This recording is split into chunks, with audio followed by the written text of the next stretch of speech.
શ્રાવણ માસ એટલે ભક્તિ, શ્રદ્ધા અને ઉપાસનાનો પવિત્ર મહિનો. આ માસમાં ભગવાન શિવની આરાધના કરવાથી વિશેષ પુણ્ય પ્રાપ્ત થાય છે. શ્રાવણ સુદ ત્રીજાના દિવસે કરવામાં આવતું ફૂલ કાજળી વ્રત પણ ભગવાન શિવ અને માતા પાર્વતીને સમર્પિત એક પવિત્ર વ્રત છે. ધાર્મિક માન્યતા અનુસાર આ વ્રત કરવાથી કુમારિકાઓને મનગમતો અને સુયોગ્ય જીવનસાથી પ્રાપ્ત થાય છે. સાથે જ વૈવાહિક જીવનમાં સુખ, શાંતિ અને સમૃદ્ધિ વધે છે. આજે આપણે જાણીશું ફૂલ કાજળી વ્રતની વિધિ, તેનું મહત્વ અને તેની પવિત્ર વ્રત કથા. ફૂલ કાજળી વ્રતની વિધિ. શ્રાવણ માસના શુક્લ પક્ષની ત્રીજના દિવસે ફૂલ કાજળી વ્રત કરવામાં આવે છે. આ વ્રત ખાસ કરીને કુમારિકાઓ શ્રદ્ધાપૂર્વક કરે છે. વ્રત કરનારે વહેલી સવારે ઉઠીને સ્નાન કરવું, નિત્યકર્મ પૂર્ણ કરવું અને સ્વચ્છ વસ્ત્રો ધારણ કરવા જોઈએ. ત્યારબાદ ભગવાન શિવ અને માતા પાર્વતીનું સ્મરણ કરીને નજીકના શિવ મંદિરે જવું જોઈએ.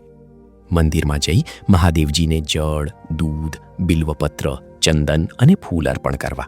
માતા પાર્વતીને કંકુ, અક્ષત, ફૂલ અને સુહાગની સામગ્રી અર્પણ કરી પૂજન કરવું. ફૂલ કાજળી વ્રતમાં ફૂલોનું વિશેષ મહત્વ છે. ગુલાબ, કરેણ, ચમેલી અને અન્ય સુગંધિત ફૂલોનો ઉપયોગ કરી શકાય છે.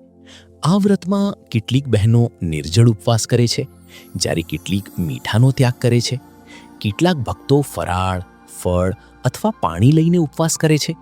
પરંપરા મુજબ વ્રત દરમિયાન કંઈ પણ ગ્રહણ કરતા પહેલા ફૂલ સૂંઘવાની રીત પણ જોવા મળે છે.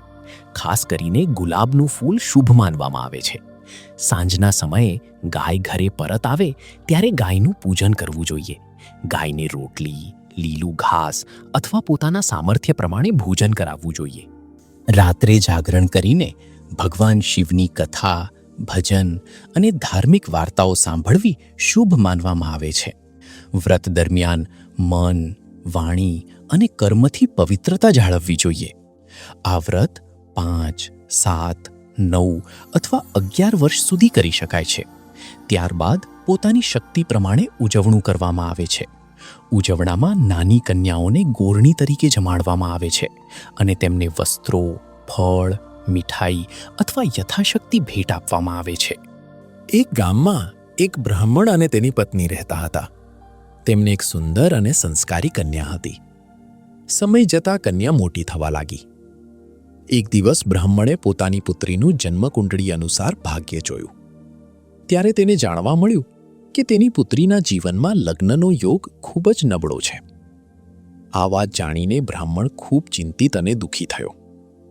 થોડા સમય પછી બ્રાહ્મણ તીર્થયાત્રા માટે નીકળ્યો.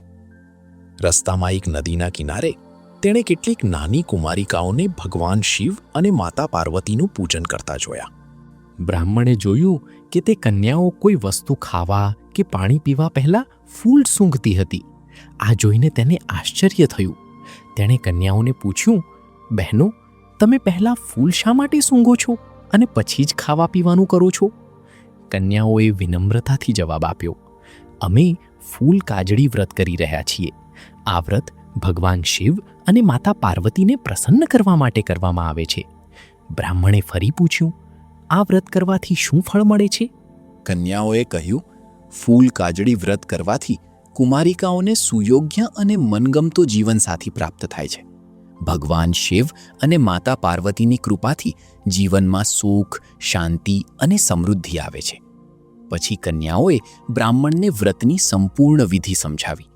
તેમણે જણાવ્યું કે શ્રાવણ સુદ ત્રીજાના દિવસે સ્નાન કરીને ભગવાન શિવ અને માતા પાર્વતીનું પૂજન કરવું, ફૂલોનું મહત્વ જાળવવું અને શ્રદ્ધાપૂર્વક ઉપવાસ કરવું.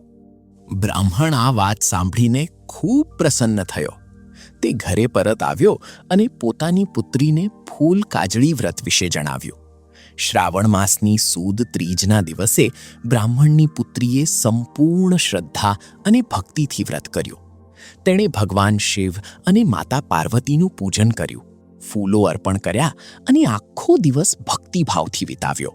તેની નિષ્ઠા અને શ્રદ્ધાથી ભગવાન શિવ અને માતા પાર્વતી પ્રસન્ન થયા.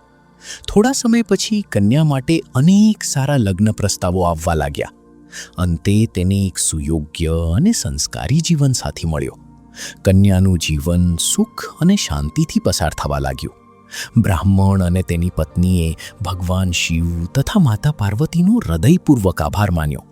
તેમણે પ્રાર્થના કરી, હે ભોળાનાથ, જે કોઈ ભક્ત શ્રદ્ધાપૂર્વક ફૂલકાજળી વ્રત કરે તેને સુખી જીવન, સારું જીવનસાથી અને પરિવારનું સુખ પ્રાપ્ત થાય. ફૂલકાજળી વ્રત આપણને શ્રદ્ધા, સંયમ અને ભક્તિનો સંદેશ આપે છે. વ્રત માત્ર ઉપવાસનું નામ નથી, પરંતુ મનને શુદ્ધ રાખી ભગવાન પ્રત્યે વિશ્વાસ જાળવવાનું પવિત્ર સાધન છે. ભગવાન શિવ અને માતા પાર્વતી સૌના જીવનમાં સુખ, શાંતિ, સારા સંબંધો અને સમૃદ્ધિ લાવે.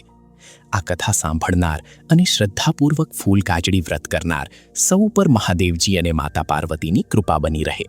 જય મહાદેવ, જય માતા પાર્વતી. ગુજરાતીઓ વડે, ગુજરાતીઓ થકી, ગુજરાતીઓ માટે. વીડી ગુજરાતી.